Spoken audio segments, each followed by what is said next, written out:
ถานีวิทยุกระจายเสียงแห่งประเทศไทยจังหวัดเชียงใหม่ AM 1476 กิโลเฮิรตซ์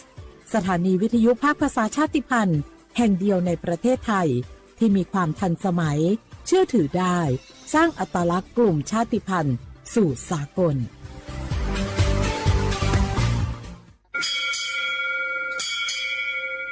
โอบูดาจ้าโอบูชอเปอร์เหมือนสุงคาปอกว่าย้อจงตัวดูธรรมาสถานีวิทยุภาษาชาติพันธุ์แห่งเดียวในประเทศไทยทันสมัยเชื่อถือได้แล้วพบกันที่สวทเชียงใหม่ AM 1476 กิโลเฮิรตซ์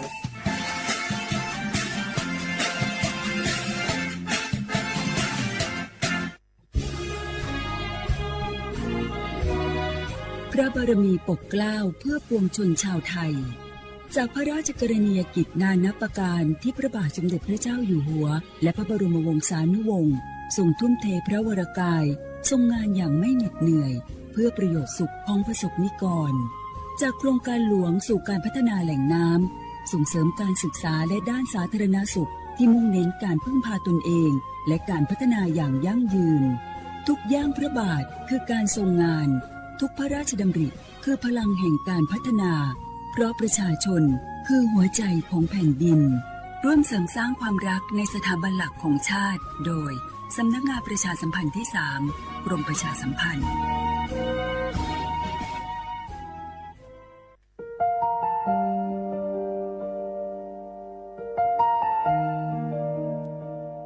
ขอน้อมเกล้าถวายอาลัยสมเด็จพระพันปีหลวงพระแม่แห่งแผ่นดินผู้ทรงเมตตาเหนือเกล้าขอพระองค์เสด็จสู่สวรรคาลัยข้าพระพุทธเจ้าข้าราชการและเจ้าหน้าที่สถานีวิทยุกระจายเสียงแห่งประเทศไทยจังหวัดเชียงใหม่กรมประชาสัมพันธ์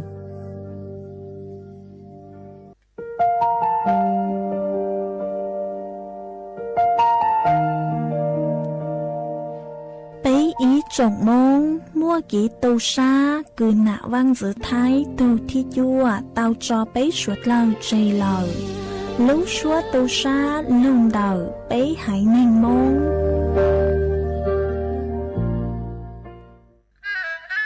กราบก้มบังคมบาทปิยราชธิดาพระเสด็จสู่ฟ้าปวงประชาร่ำให้ครวญนานาพระกรณียกิจในดวงจิตทวินหวนทุกเราเศร้าในสวงพระคือดวงใจไทย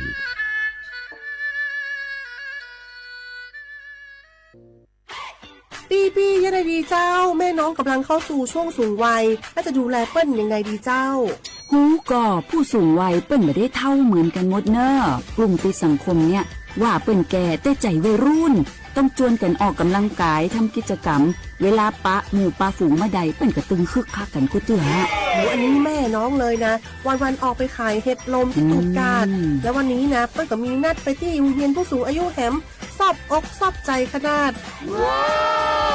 กลุ่มติดบ้านก็เป็นกลุ่มที่บ่ออกไปไหนต้องแต่งบ้านให้ปลอดภัยเตียวบ่ข้องบ่เต้ามันไปพอไปกอยดูแลเรื่องกับเข้ากับป่าจะได้มาง่อมมาเงานะส่วนกลุ่มสุดท้ายกลุ่มติดเตียงก็ต้องพอต้องกอยบ่ฮื้อลำหูลำตาตึงพริกตัวทำความสะอาดดูแลอาหารยุกยาและต้องใส่ใจเรื่องของความรู้สึกบ่ฮื้อเปิ้นรู้สึกว่าโดดเดี่ยวฟังจะอี้ค่อยสบายใจหน่อยเจ้าขอบคุณนั่นๆเจ้าพี่เดี๋ยวน้องจะปิ๊กไปดูแลแม่ก่อนเด้อเจ้าและจะไปลืมป่าแม่ไปตรวจสุขภาพประจำปีตัวเนอะเจ้าดูแลผู้สูงอายุถูกวิธีผู้สูงวัยก็ยิ้มได้ลูกหลานก็สบายใจด้วยความปรารถนาดีจากสำนักงานประชาสัมพันธ์ที่ 3 กรมประชาสัมพันธ์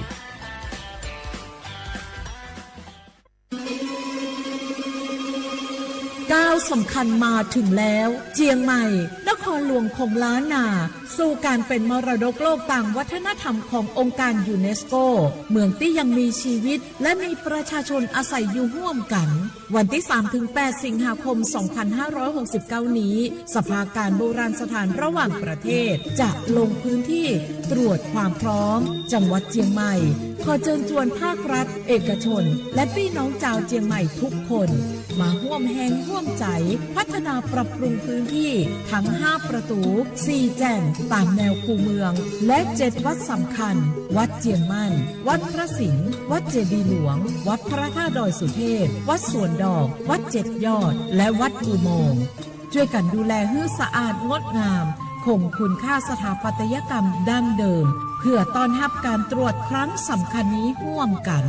ร่วมสนับสนุนเจียงใหม่สู่เมืองมรดกโลกต่างวัฒนธรรมโดยสวท.เจียงใหม่สำนักงานประชาสัมพันธ์ที่ 3 กรมประชาสัมพันธ์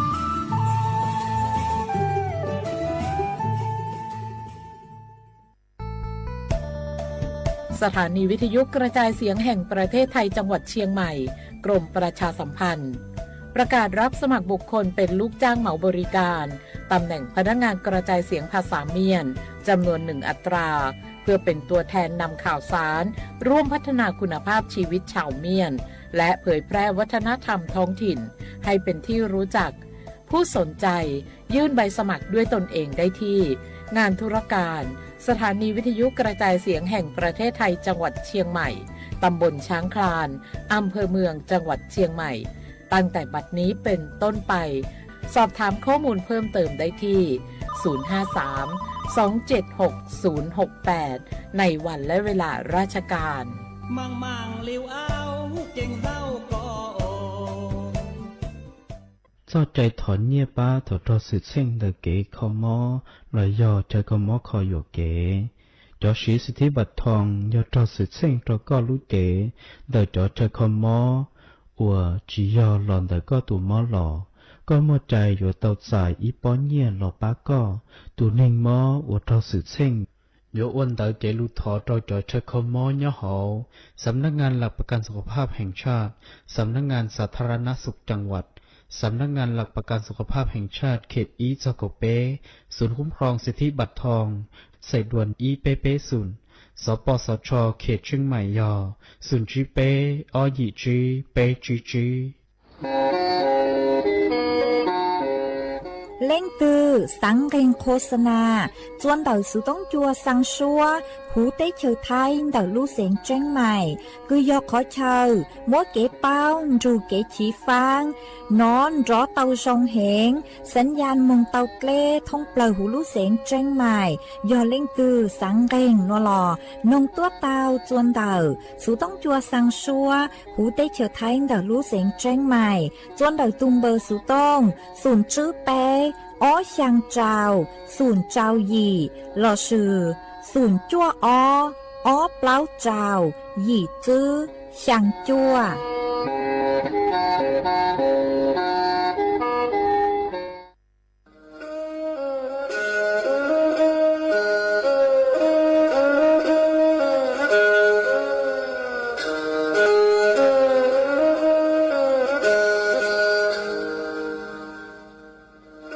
ดาวนัวสูต้องจัวสังชัวหูติเฉาไทยดอกลูกเสียงเจ้งใหม่ลูกชื่อเหอฮาลูมงอีนูไปหาอ้อจายังเฉินจูไปหาเถ่าชื่อเหอจื้อเต็งจูเจ้าเต็งยังเจ้าดูไปหาเถ่าชื่อเหอเก่าย่างเต็งจูเก่าหยี่เต็งช่างเต่าเต่าช่าง AM เกอีเชงเปล่าปัวช่างเจ้าเจ้ากิโลเฮิรตซ์เต่าหนัวมงย่อไปลูมงสวดเหล่าชอกลางนองเต้า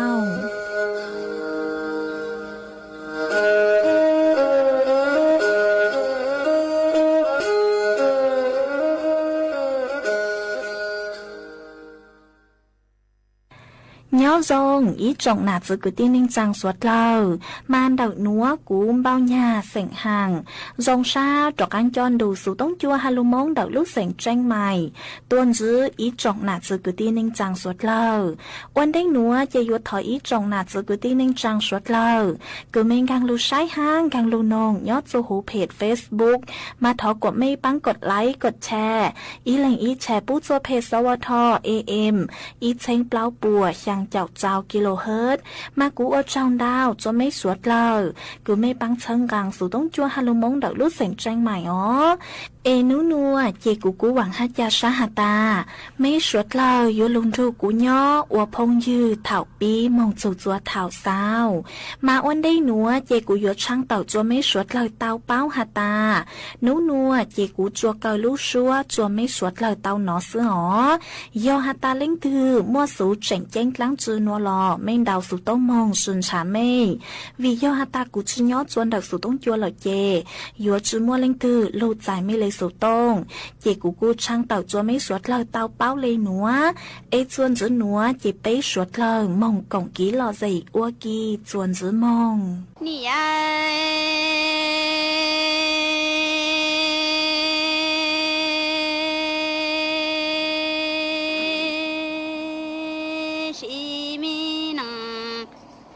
นอเออุนีดาดังรอชิตาวลูมีนังรอตาลีนอเอกอนี่มัวมีตุลาเจ้ากูตุลาโมเตียดาเอกูเนียลัง在那里就经过是木都高明在里拉木点个，你最多你是受了我路米能，老里那了姑娘能在这个一整容常做。西林家老该都知道老老为要是少了我路能，老里那一姑娘能才都知道嘛个路的要个老姑娘，在那路路人知道一年。để lo cái tin hoa xuân khẩu anh chỉ tu ni lo wa lu mi nang lo li nang lo có tư chỉ tao sáng tỏ nhà mi cái li chúa môn thiên chúa tu thiên lo đâu chúa lư tu ha cu nhà在了你路路个诶都将啦大道路路走诶你之上有yang đi走nhà cái lò yuo tròn đầu ấy có ni sang yu yang tiêu mi có nhà ấy qua cha gì nằng xí xí lu ấy tu có mà tu trong ấy yu ni có mà才到了你中古路米学习在大爱的中，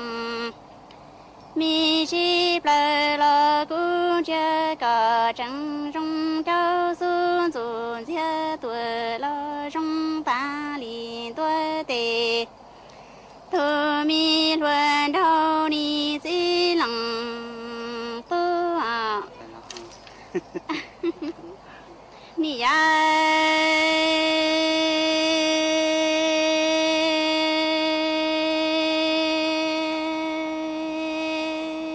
是能那你的等了是到我这米也能说声有人了。老李那了几多年，我农民学生来找不个路见到死了。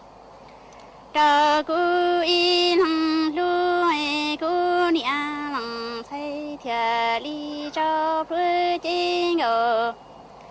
是个这里养母都个菜鸟有了个都哎子郎，都哎你我路米能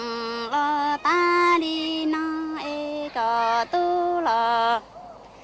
爱里的月幕点到了多点你最多是能姑娘，在你老着高我站米也能上升了老里能了高你去到所高。在米得了一月的哈姑娘郎，在路路高哎的季节姑娘，在那上米得了一月站听到你最多你，老我站米也能上升有样了啦。大里那了姑娘郎，在这个一正中中头左间接着头了，头这几正哎这啥头了，哎这头几找你最郎，都哎姑娘郎太你老着高我这米也能上升有样了，老大里那了个你路路过哎的中米是白个，还真我靠米的说了周姑娘郎才那多。要了我都好哎，你我路米能了大里那姑娘路高，老里路只走头里的大里家姑娘家高哎天，到我米女要来个路好叫你最冷。phá hai hộp phật quê cho cô cá là nó mở trong cái thì đã cá tay tên này ra hai tí kia họ nè ya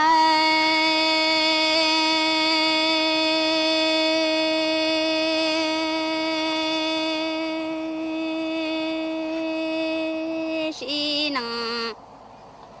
nói nì lo wo lu mi năng lo ta đi nó chúa mùa cờ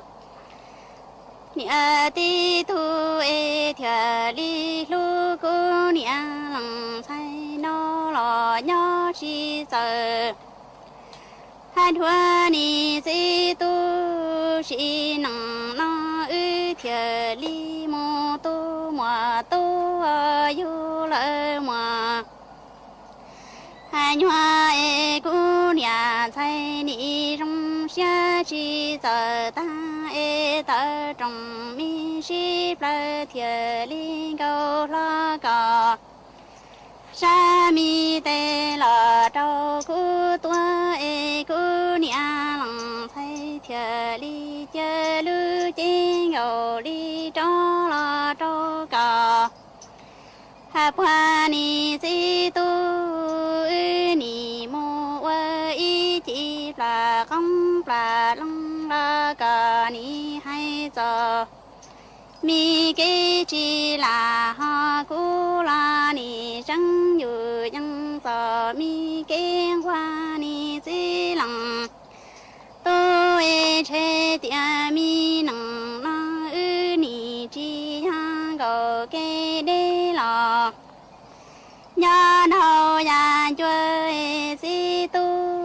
cu nia lăng thay ni sa tiền chi tiền năng nó e chi cho ư đại tân thọ lù lăng bị nhủ ba đi tăng lò trời si choa ni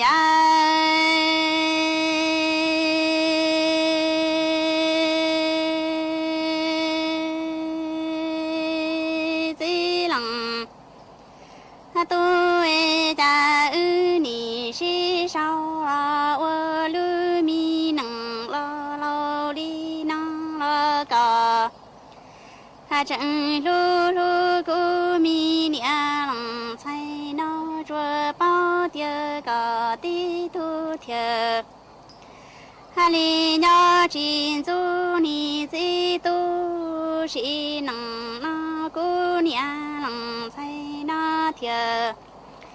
li che lu mi ting ở sư kha ra li yang mo la ca lu che no tu e ư ni la wa lu nang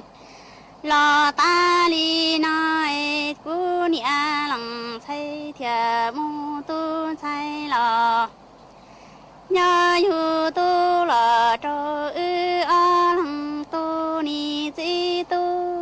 cả chi bao tia si sao la wa lu nang lao đi na la cu ni a lăng cai yu mu sa ke tu ma ni sa nia ca lu mi phu ni si tu si nang na ư ni la wa lu mi nang sa sang ca yu nhưng nhớ ni si trong đùa na ư ni mô ơ chi pra không lo pra long lo cu ni chi na na la ha ca la ni sang yu yang lo chi na cha cu e cu nia在địa chi tu si nang na ư ni wa cha mi yi nang sa sang yu yang lo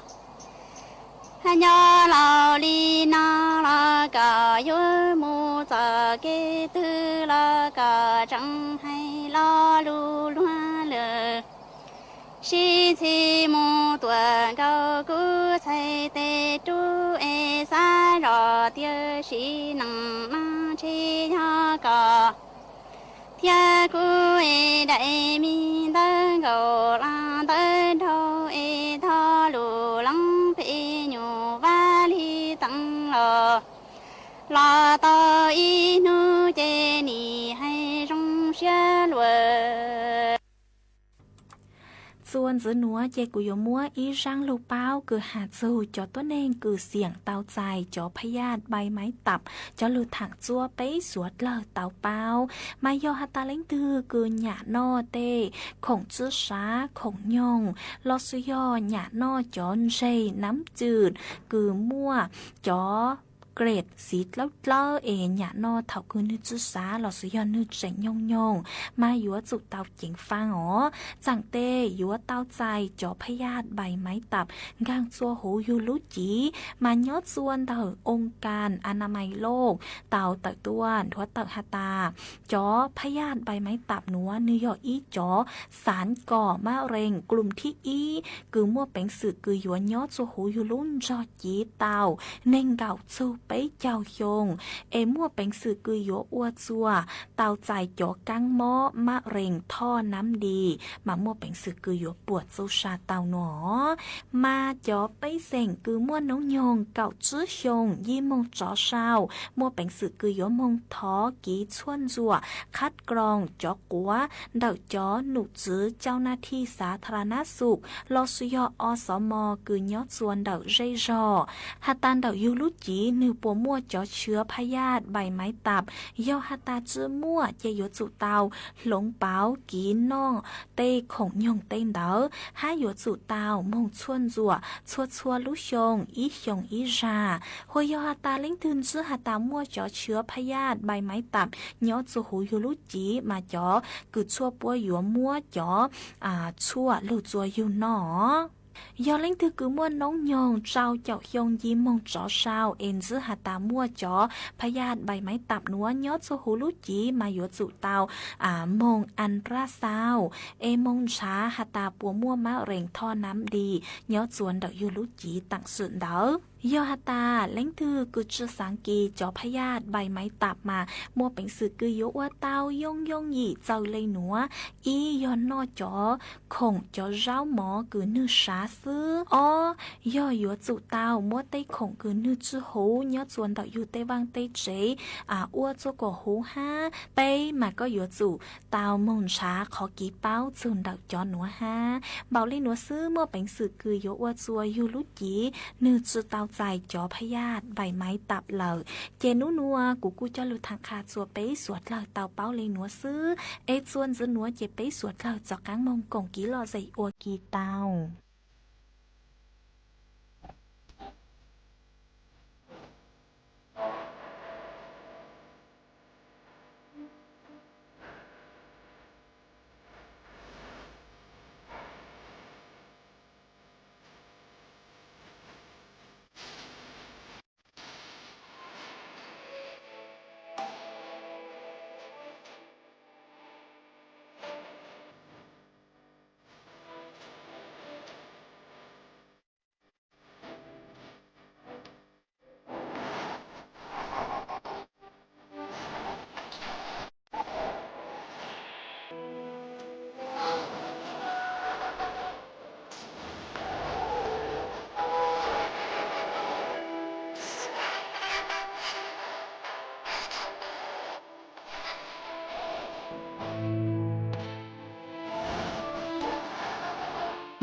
你家当我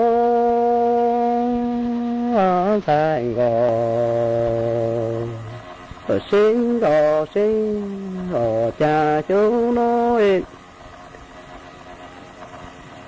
đi lại tu tu hạ sẽ là dù về ta gò sẽ ta nó lu tê lu chớ nhỏ tổ chi trò tê đi lại tu tu kê chi kê chờ nhà vô mò nó cha đi lại tu tu hạ sẽ là dù về ta gò sẽ lu tê lu chớ nhỏ tổ chi tao đi lại tu tu kê chi kê chờ tê chi tê là tổ mò chờ chớ nhỏ tổ yốt lâu cha chú nói đi lại tu tu ta gò sẽ ta nó đi lại tu sa sa tu là tu mà ở số nhỏ là lô chỗ cha ta tu chỉ ya số là tê trái xuống ở tí là nhiều ta tu lại tu chỉ tu nơ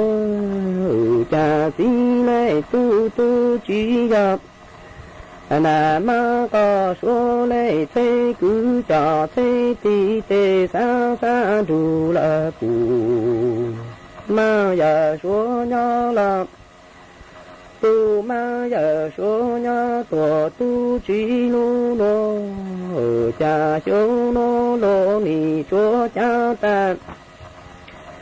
tu chỉ giờ số là chế số tu yo cho tí nhủ có tu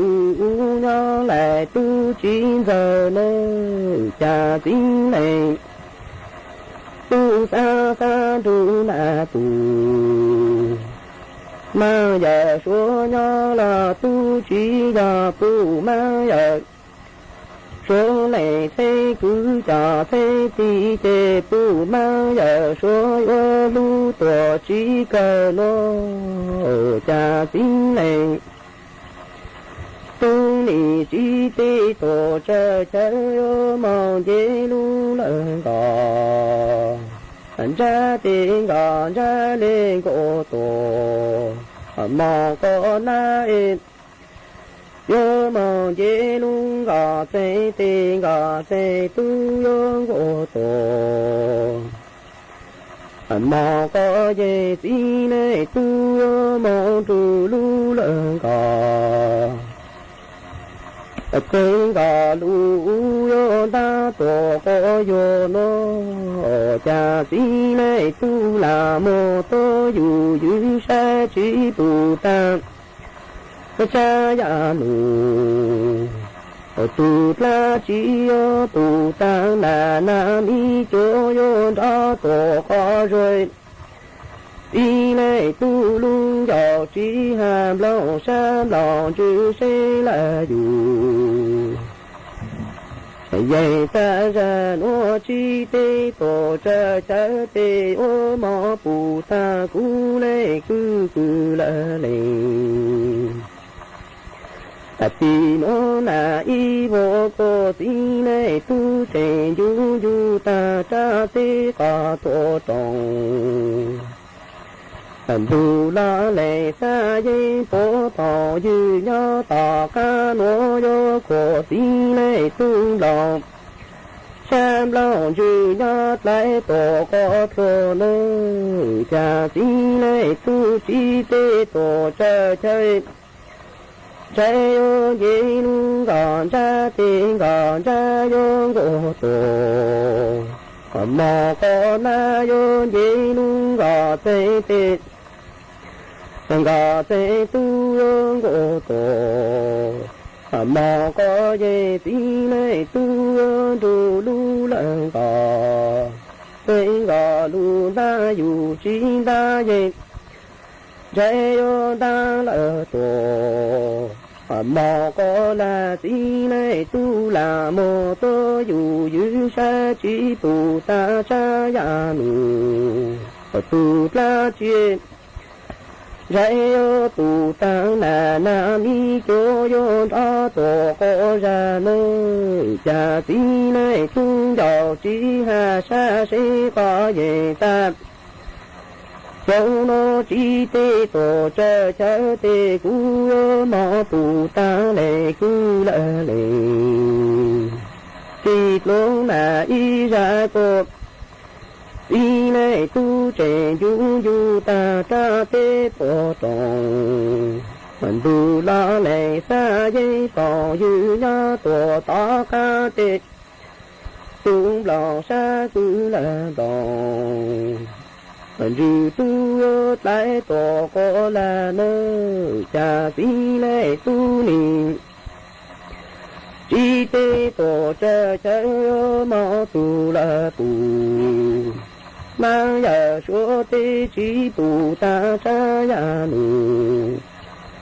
tu la chỉ tu ta tu mà giờ số tu lệ gì có chú lư con ta tổ sĩ dư tí lệ tu trẻ xây là dù phải về ta chỉ ca chỉ tê tổ cha cha lu tu là tì nó có trẻ du du tê ta tê cả tổ tròn mình tu ấy lệ xa dây tỏ dư nhá tỏ ca tê dạy tu chỉ tu ca ô mẫu hà ca lệ từ nơi cha xin lệ tu chỉ tê tỏ cha cha ô mẫu tu là tu mà giờ số tê chỉ tu ta cha ya nu tu ta chỉ ô tu ta tu ma ya số tu la lệ gì ca chú lư con lá tòa si lao đi lệ tu sẽ ta về ta chỉ ca chỉ tê tổ cha cha lu tu la ti nó có trẻ du du ta tê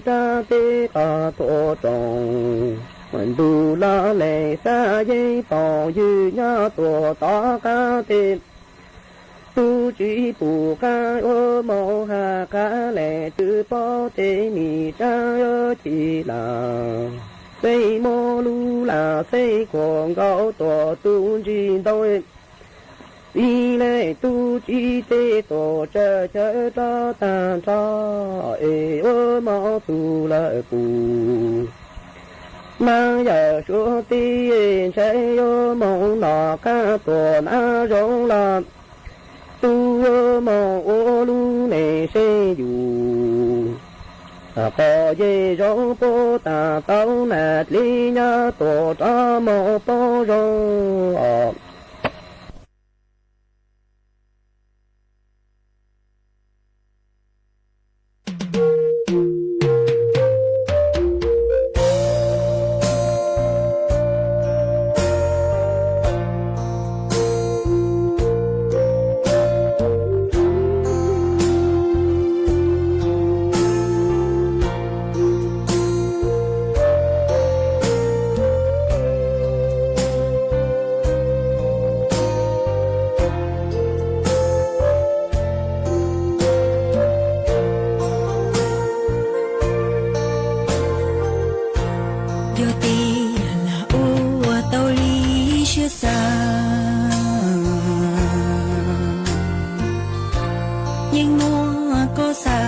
đâu có cứ đi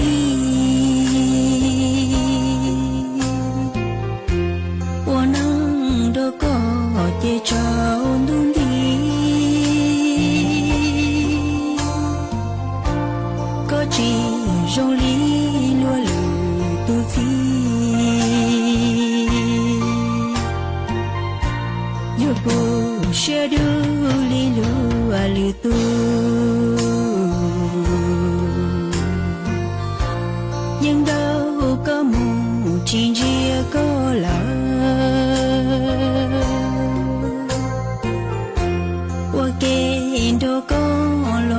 西河，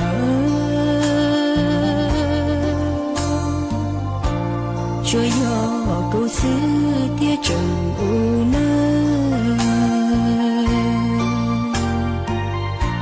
有第二个容里的接触。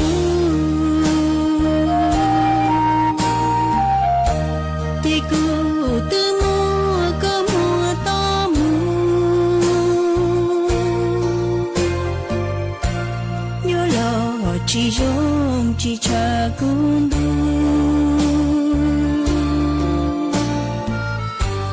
tao chỉ u lu mà ta đua cu nhớ tia là u tao lý chia xa xa in trái mùa có plo ya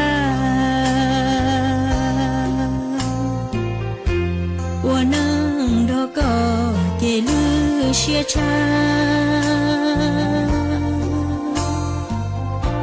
tao chỉ u lu nang bóng ca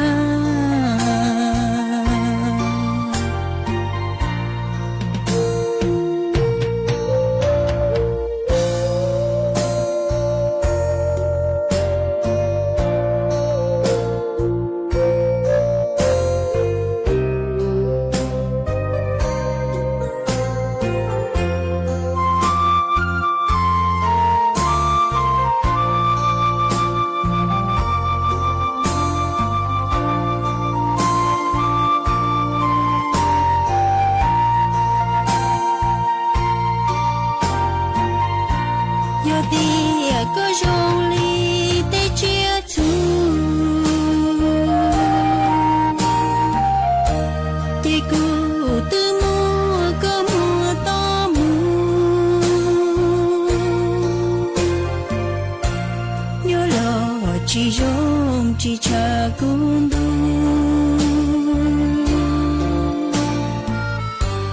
tao chỉ u lu mà ta đua cu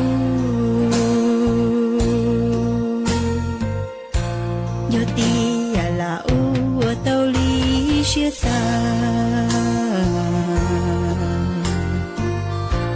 xa in trái mùa có plo ya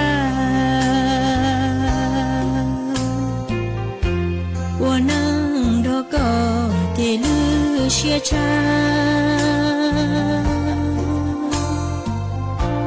tao chỉ u lu nang bóng ca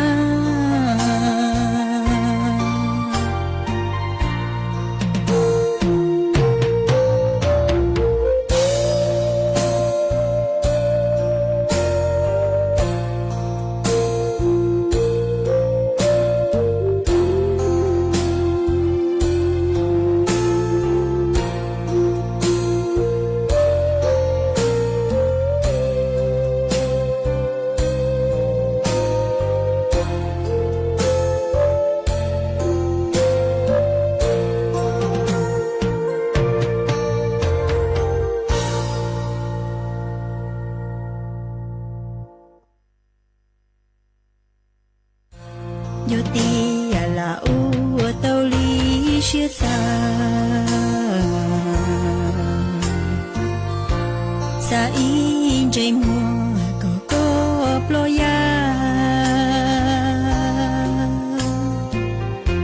u nang đó có thể lưu chia cha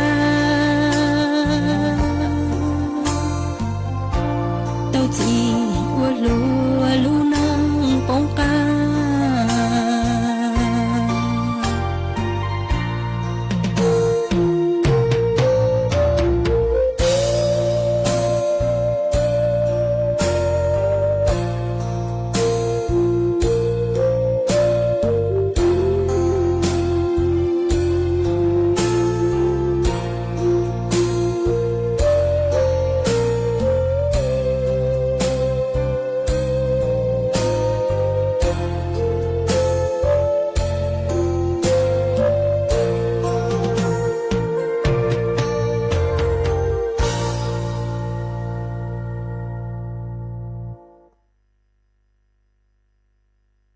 nhà ya bé rể trồng hông ya cha đồ cha là tòa ta li plai đồ châu là tòa ha đó đi cha mẹ nhà nông có kỳ già câu li lai tu gì la tê lò cái lòng ha đông lò xe na cái lòng sông lò chép là lò đó tuổi nhà ya bé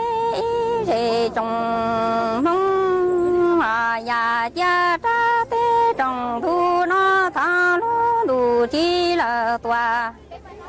lúa tê trâu hoa ya là nhà đã chi tư ya ta gò chúa tí đâu na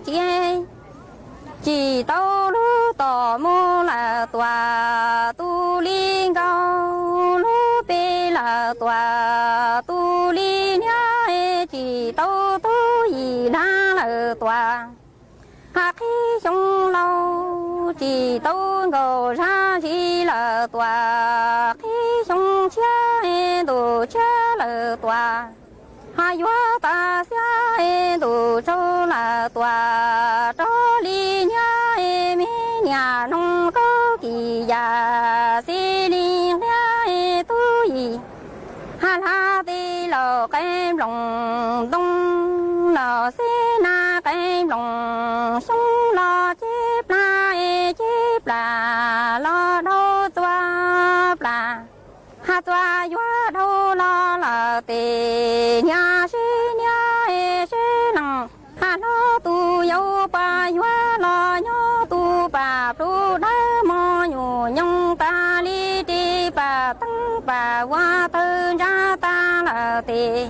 ha nhà xí ya ni bê rể trồng nông ya cha ta tê trồng thu nó thâu lúa đủ chi lờ tòa ha lúa tê trâu hoa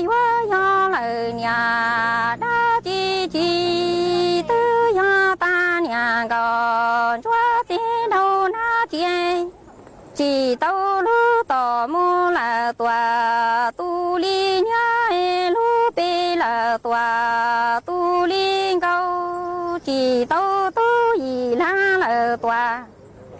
khi trong cha chỉ tao gò ra chỉ là tòa khi trong lâu đủ cha là tòa ta li plai đủ châu là tòa đó đi cha mẹ nhà nông có kỳ già xế li lai tu gì la tê lò cái lòng đông lò xế na cái lòng sông lò chép là lò đâu toa là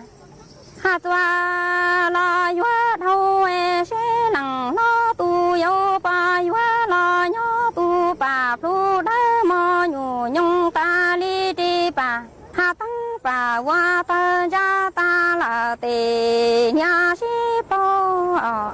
nhà ya bé rể trồng mông ya cha mua cha lời nọ đó ta thôi tu gì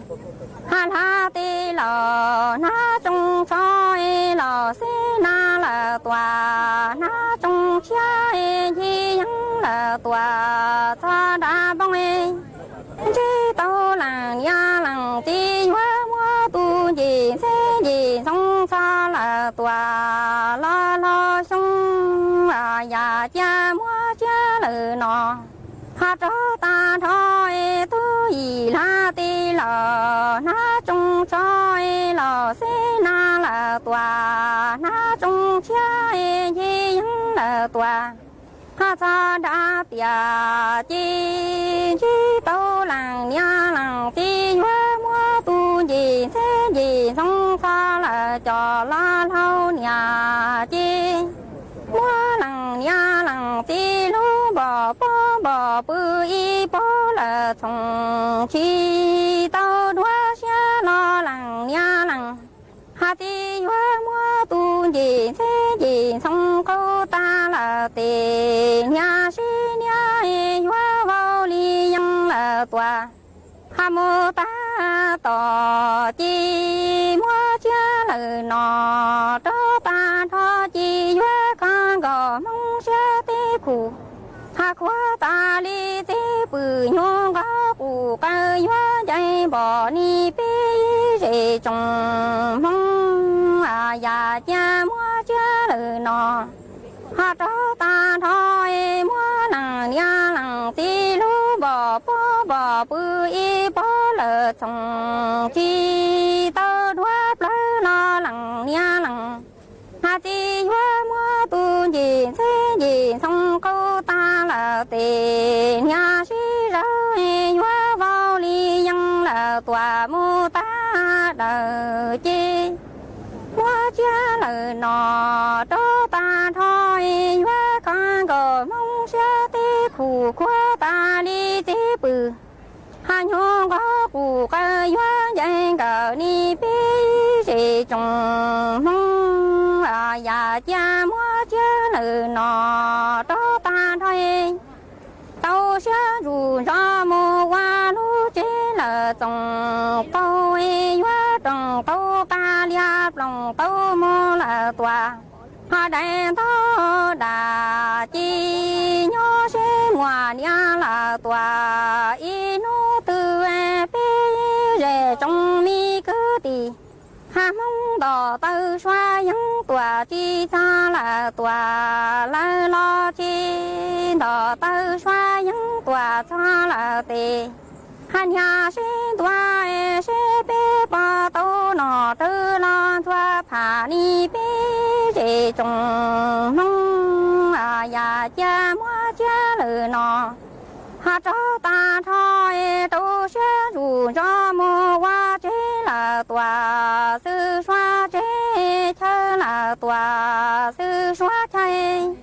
nhớ sẽ ngoà nha là tòa y nô tư bê rề trong cứ tì mong đỏ tư xoa những tòa chi xa là tòa hà la lo chi đỏ tơ xoa những tòa xa là tì nhà xin tòa sẽ bê bà tu nọ phà hà lo xoa tơ chi rung lô là săng so xí là tòa luôn chi choa mua chia lời nọ đó ta thôi là nhận ta nó bê mà sẽ choa đoa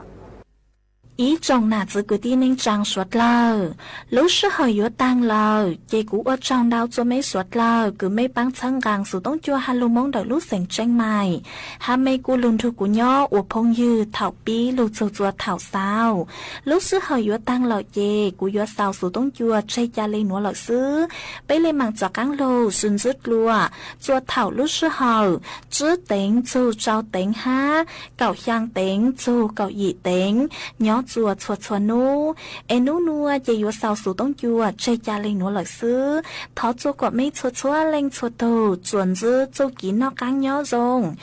rồng suốt lờ.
พเจ้าพระมหาไพบูลย์อาภิปุณโญพบกันใหม่ในวันพรุ่งนี้เจริญพร ติดตามรับฟังรายการธรรมรับอรุณได้เป็นประจำทุกวันทางสถานีวิทยุกระจายเสียงแห่งประเทศไทยกรมประชาสัมพันธ์ FM 92.5 เมกะเฮิรตซ์และ AM 891 กิโลเฮิรตซ์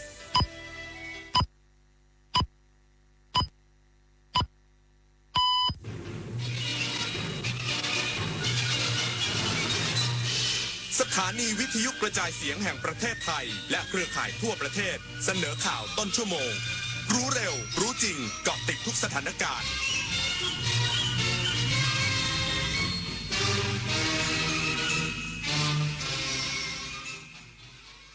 รับฟังข่าวต้นชั่วโมง 6 นาฬิกากับคณิษฐายิ้มดีค่ะกระทรวงเกษตรและสหกรณ์เตรียมประชุมวางแนวทางฟื้นฟูองค์การส่งเสริมกิจการโคนมแห่งประเทศไทยวันนี้หลังพบปัญหาหนี้สะสมกว่า 4,500 ล้านบาทอีกสักครู่กลับมาติดตามรายละเอียดค่ะ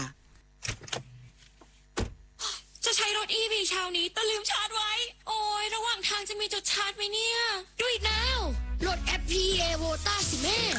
หาตู้ชาร์จให้ทันใจมีครอบคลุมทั่วไทยเชื่อมชาร์จกับตู้ผ่านแอปได้อย่างง่ายดายทำให้มั่นใจในทุกเส้นทางตอบโจทย์คนใช้รถ EV แบบแม่ได้ครบวงจรเลยนะชาร์จมั่นใจทั่วไทยเชื่อมง่ายผ่านแอปแถมยังรักโลก Do it now Green Power by PEA วันอาสาฬหบูชาวันสำคัญทางพระพุทธศาสนาวันที่พระพุทธเจ้าทรงแสดงปฐมเทศนาธรรมจักรกับปวัตนสูตรจนเกิดพระรัตนตรัยครบองค์เป็นครั้งแรกขอเชิญพุทธศาสนิกชนร่วมทำบุญฟังธรรมรักษาศีลและเวียนเทียนพร้อมน้อมนำหลักทางสายกลางสู่การดำเนินชีวิตเพราะใจที่มีสติคือจุดเริ่มต้นของทุกความดี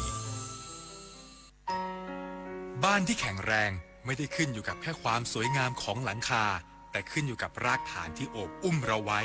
ชาติศาสนาพระมหากษัตริย์คือ3สถาบันหลักที่เป็นเหมือนรากแก้วคอยยึดเหนี่ยวคุ้มครองและให้เราได้มีแผ่นดินที่ร่มเย็นไว้สร้างอนาคตร่วมกันรักษาความสามัคคีและส่งต่อความเอื้อเฟื้อให้กันและกันเสริมสร้างความรักเพื่อให้บ้านหลังใหญ่หลังนี้แข็งแรงและอบอุ่นตลอดไปถนนดนตรีไลฟ์เดือนสิงหาคมมิตรภาพผูกดวงใจกอดคอกันร้องเพลงอำลาถนนดนตรีไลฟ์กับมาลีหัวหน้าวันพฤหัสบดีที่ 6 สิงหาคม 2569 เวลา 18 นาฬิกาณห้องออดิทอเรียมอาคารศูนย์ปฏิบัติการสื่อใหม่กรมประชาสัมพันธ์ถนนวิภาวดีรังสิตดินแดงกรุงเทพมหานครติดต่อเข้าชมโดยไม่เสียค่าใช้จ่ายได้ที่ Facebook ถนนดนตรีเรายังเป็นนักเดินทางกระทรวงเกษตรและสหกรณ์เตรียมประชุมวางแนวทางฟื้นฟูองค์การส่งเสริมกิจการโคนมแห่งประเทศไทยวันนี้หลังพบปัญหาหนี้สะสมกว่า 4,500 ล้านบาทพร้อมเร่งระบายสต็อกนมกล่องใกล้หมดอายุกว่า 68 ล้านกล่องนายวัชรพลขาวขำรัฐมนตรีช่วยว่าการกระทรวงเกษตรและสหกรณ์กล่าวว่าจากปัญหาหนี้ค้างสะสมขององค์การส่งเสริมกิจการโคนมแห่งประเทศไทยหรืออสค.กว่า 4,500 ล้านบาทและนมกล่องค้างสต็อกที่ใกล้หมดอายุกว่า 68 ล้านกล่องหรือประมาณ 1.9 ล้านหีบในวันนี้จะมีการประชุมร่วมกับคณะทำงานตรวจสอบข้อเท็จจริงและวางแนวทางฟื้นฟูอสค.ที่จะร่วมกันกำหนดทิศทางการแก้ปัญหาของอสค.ที่ครอบคลุมในทุกมิติทั้งการระบายสินค้าคงค้างการบริหารจัดการน้ำนมส่วนเกินการปรับโครงสร้างราคาและระบบโควต้าระหว่างเอกชนกับสหกรณ์ให้มีความลงตัวและสอดคล้องกับสถานการณ์ปัจจุบันมากขึ้นเพื่อลดปัญหาการขาดทุนสะสมของอสค.ที่รับซื้อน้ำนมดิบมากเกินความสามารถในการระบายออกสู่ตลาดเชื่อว่าจะได้แนวทางในการช่วยบรรเทาความเดือดร้อนของเกษตรกรโคนมควบคู่กับการฟื้นฟูสภาพคล่องที่เป็นหน่วยงานรัฐวิสาหกิจให้กลับมามีความมั่นคงเพื่อสร้างความยั่งยืนให้กับอุตสาหกรรมนมของไทยชาวนันท์มาลีรายงานสถานทูตไทยเตือนคนไทยในฝรั่งเศสหลีกเลี่ยงพื้นที่เสี่ยงไฟป่าลุกลามและคลื่นความร้อนพร้อมกำชับขอให้ระมัดระวังตัวและแนะตรวจสอบข้อมูลก่อนเดินทาง เพจ Facebook สถานเอกอัครราชทูตไทยณกรุงปารีสเผยแพร่ประกาศแจ้งเตือนคนไทยในฝรั่งเศสจากเหตุไฟป่าลุกลามเป็นวงกว้างในหลายพื้นที่ของประเทศฝรั่งเศสโดยเฉพาะทางตอนใต้ของประเทศสืบเนื่องจากคลื่นความร้อนที่ปกคลุมประเทศเป็นระยะเวลานานประกอบกับสภาพอากาศแห้งแล้งตั้งแต่ช่วงกลางเดือน